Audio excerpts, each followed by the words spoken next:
So what is synthesis? Actually, when we summarize, when we paraphrase, we make inference. We do not take exactly what is said. We quote sometimes, definitely. We cite. We'll talk about citation rules and everything in the upcoming classes. Inference is when we reason what we are taking.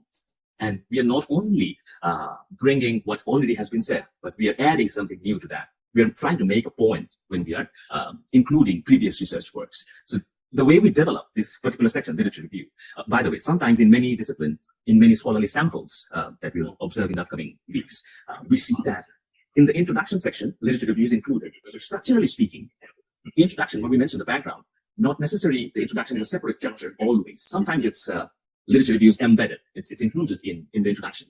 And sometimes it's separated. We see different, both approaches, I would say. Yeah, so sometimes introduction is a separate chapter, sometimes literature reviews is embedded with introduction.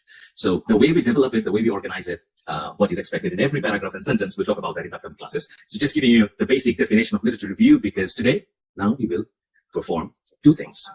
You can click on, when you go to module. First, yesterday, just giving a recap, we read a few passages as a warm-up.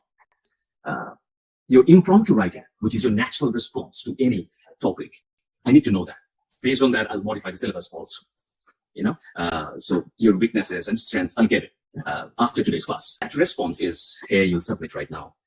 And feel free to do mistakes. I wrote here also, this impromptu skill, I need to know your natural response.